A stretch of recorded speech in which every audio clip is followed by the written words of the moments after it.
Hello and welcome to Market Talks, a series of podcasts brought to you weekly by Argus about the main events impacting the commodities and energy sectors in Brazil and around the world.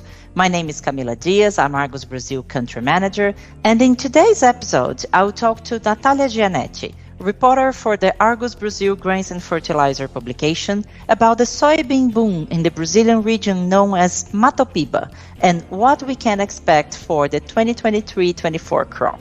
Welcome, Nathalia. Thank you, Camila. It's a pleasure to be here on Market Talks. Nathalia, what has happened with this Matopiba region's soybean production over the past decade?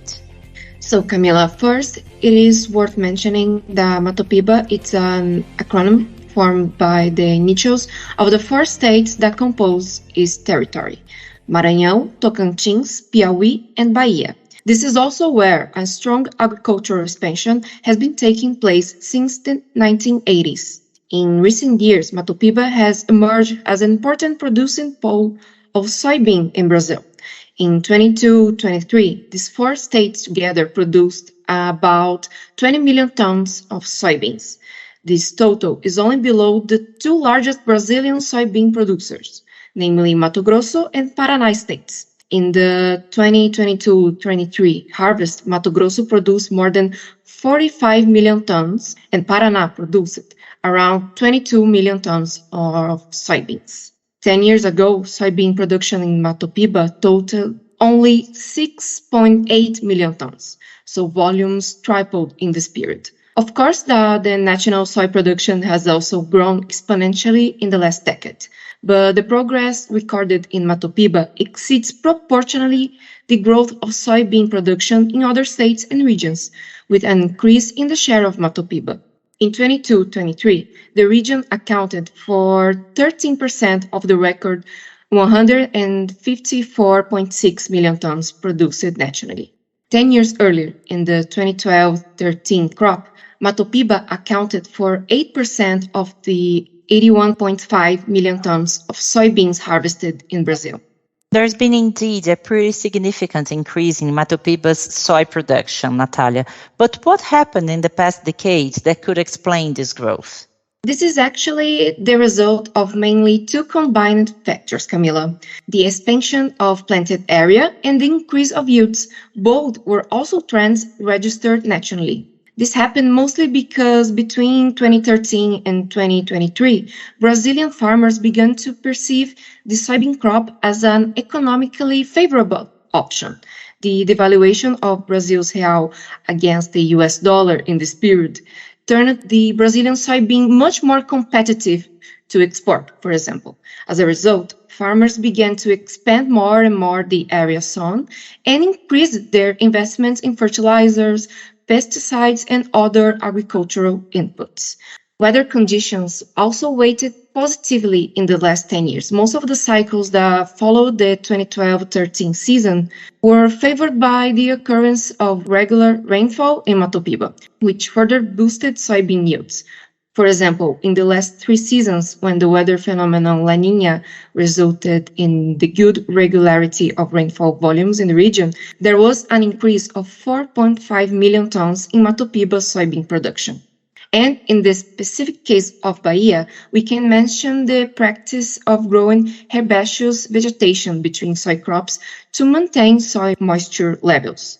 This contributed to an increase of Bahia's output, which jumped from 2.7 million tons in 2012-13 to 7.7 million tons of soybeans last season. Bahia is now the 7th largest soybean producer in Brazil and the largest producer outside of the Center-South. Bahia's average yields were also the highest in the country in the last season.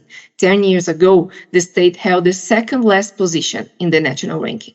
So, Nathalia, can we already expect this growth trend to continue in the 2023-24 crop?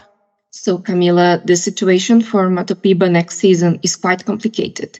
The El Niño phenomenon, which has already shown signs of strong intensity here in Brazil, should cause a period of drought in the region around December this year, which should harm soybean yields in Matopiba. This is similar to what occurred in the South region in the last 3 seasons, when La Niña caused large losses to soybean production, especially in the Rio Grande do Sul state. With El Niño, there's a reversal of weather patterns. The South is expected to receive a considerable increase in rainfall volumes, while Matopiba, which registered regular rainfall since 2020-21, is expected to undergo a period of drought. The last time El Niño took place was in the 2015-16 season, when production totaled only 6.8 million tons, a reduction of 3.8 million tons from the previous crop. If the phenomenon comes with high intensity again, it is possible that a yearly reduction similar to this one will happen again. Perfect, Nathalia. But is there still no certainty that this will actually occur? Well, Camila, so far, the National Institute of Meteorology predicts that El Niño should range from moderate to strong intensity during the spring and summer seasons here in Brazil. But everything, it is still uncertain. This forecast may change until the arrival of the crucial period for soy crops, which is usually from December to February. In addition, Brazil is under the influence of other climatic phenomena and air masses, which could reduce or amplify the effects of El Niño. Very interesting, Nathalia. Let's see what will happen next in Matopiba this 2023-24 crop. And thanks for joining us in another Market Talks edition. These and other episodes of our podcast are available on the Argus website at www.argusmedia.com. Visit the page to follow the events that affect global commodity markets and understand their developments in Brazil and in Latin America. We'll be back soon with another edition of Market Talks. See you soon.